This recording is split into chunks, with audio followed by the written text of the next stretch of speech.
come into this world as the third child of Dutch immigrants Tony and Joe Jansen, living in Tynong, country Victoria. He ended up being one of 6 kids. Well, he's from Canada, Jeff, Victoria, Leo, Mary, who's transient, Brian, or BJ, in Queensland, and his younger sister Karen, who's passed away. He loved the country life, creating havoc with his brothers, sisters and cousins. His dad owned Tony's Garage, where Leo, needless to say, ended up becoming a mechanic after some eventful schooling. Life was good. Family, footy, mates, cars and water skiing. But adventure was calling, so a couple of good mates, cousin Tom and good friend Michael, bought a big blue bus to travel Australia. Whilst the bus lacked glamour of that scene on Priscilla, apparently the stories that came from the bus certainly did rival it. While travelling in Australia in his 20s, he was lucky enough to get a job at Argyle Diamond Mine.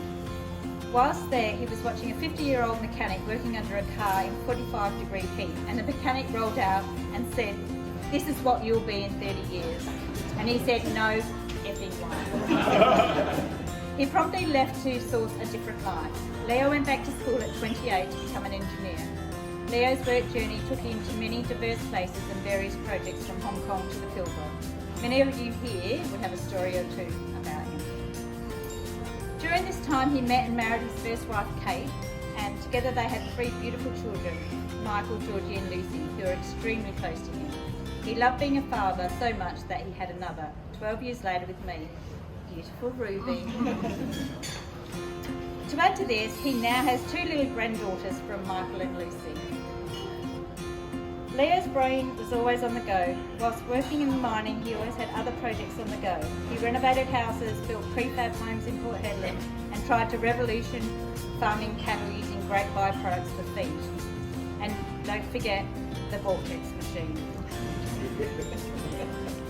His enthusiasm and energy for getting stuff done was amazing, always willing to lend a helping hand to anyone who needed it. Somewhere along the way, he became Leo the Legend, self-proclaimed, I think. For the past 15 years, brothers, sisters, cousins, children and friends would embark on the annual houseboat holiday on the Murray River.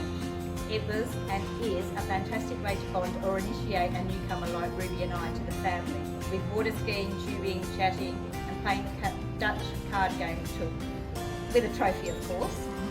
And of course Leo was a fabulous slalom skier and a crazy jet ski driver.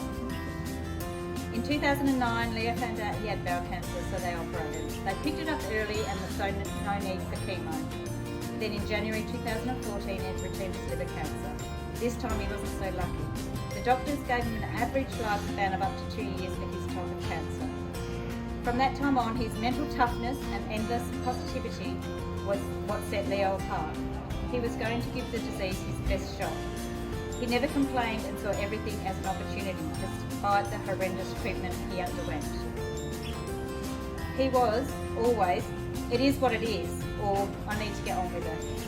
So, with that and him outliving the doctors, in 2017 we bought a caravan and travelled Australia. What a year it was. He wanted to go in a combi van, yes, the 3 of us, Leo, myself and Ruby, in a combi van for a whole year.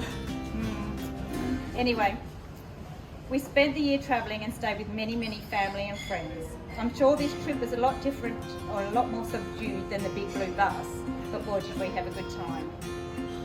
Earlier this year we were running out of chemo options and by mid-May things were going downhill, and by July we thought he was leaving us.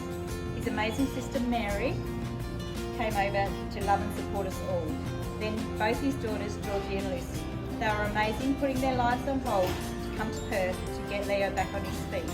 He loved every minute of them being here for 3 months. He used his perseverance and got better with only a couple of hiccups until recently where there was no coming back. He was the love of our lives, such a beautiful person, courageous, caring and loving. He could fix anything and he was always looking at better ways of doing things. He was the best dad in the world. Leo did not want a funeral, he wanted a celebration of life, one here in Perth and another in Melbourne after Michael returns. Please remember that as you chat today.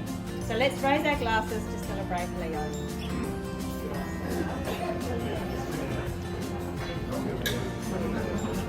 Here's to Leo. My wife Julie is there somewhere, and my daughter She's my Sophie. rock. And my daughter Sophie. We've been close friends with Leo, Michelle and Ruby for over 10 years. I initially met Leo at a barbecue at Floreat Beach when we eyed each other off as we met and cooked snaggers. I was impressed with Leo's camera work. That was a constant part of everywhere he went back then. Leo grows on you over time, and he was a gentleman, a scholar and a devout family man. He loved all sports and showed extreme courage and selflessness over the past years after his cancer diagnosis. I never heard him complain about his diagnosis, and he continued to the end in his positive frame of mind. Unfortunately, Leo has now missed out on another 20 years of life, and Ruby and Michelle are sure to miss him, as will everyone here tonight. We would all have our personal memories of Leo.